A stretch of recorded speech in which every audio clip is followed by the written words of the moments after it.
The way we understand selfishness and selflessness is wrong. If I had a guess, you would probably agree selfishness is being self-interested, whereas selflessness is self-sacrifice. For a quick and simple way of defining these terms, that seems at first to be adequate, but it's not entirely true. Think about why you do things. What motivates you to be kind or generous? If I had another guess, it's probably because you like doing good things for others, or because you want to be helpful, or even that's just how you were raised. I'm sure some people are probably guessing where I'm going with this already, and that the truth is everything we do is in our self-interests.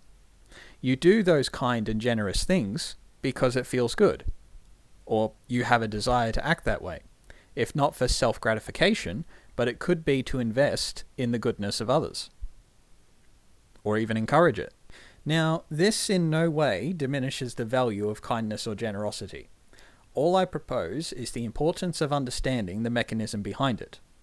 So I understand selfishness is a form of self-interest that comes at the unfair expense of others. This can be at the expense of a shared interest you both have. It can be at the expense of their property or their autonomy. Selflessness, on the other hand, is a form of self-interest that puts the expense on oneself in exchange for the self-gratifying sense of benefiting another. This can also be to invest in the goodness of others, or out of an emotional investment like compassion or guilt. It's in our interests, for example, to take care of those we love.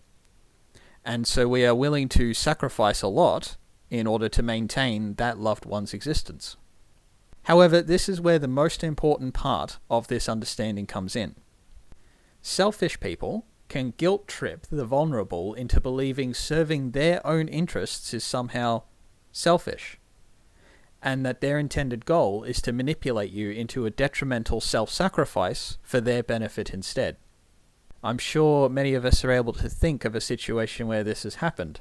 So you see, this is the importance of understanding the true mechanism behind selfless and selfish behavior.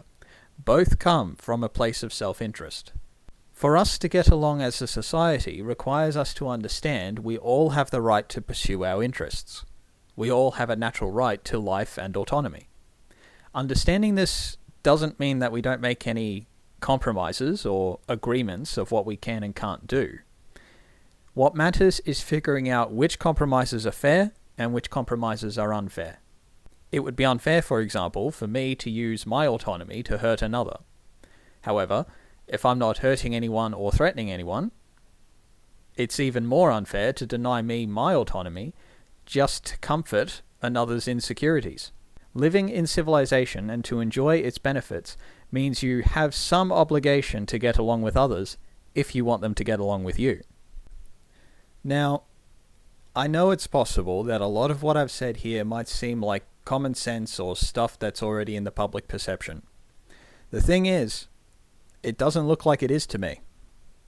I mean, not only if you take into account the crime in any of our countries and the hypocritical beliefs of our politicians, lots of people in general don't believe in a natural right to life or autonomy and only recognize selfish behavior as self-interest. Then they project their self-interests as selfless virtues while obliviously demanding that you give up your self-interests for theirs, or else you're the one being selfish. So yeah, based on what I've seen in the past decade of human behavior, especially in the past 3 years, at time of record, it's 2023, I think I'm at least onto something that is worth discussing. Everything we do is in our self-interests, be it kindness or callousness. To be a part of civilization is to be civilized, which means this whole thing stands up on a spirit of cooperation.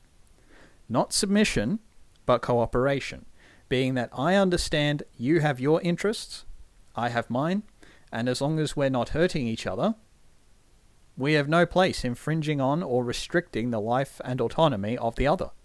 But that's all from me, for now, anyway. This video has been brought to you by Wallace Unchained. Cheers all around.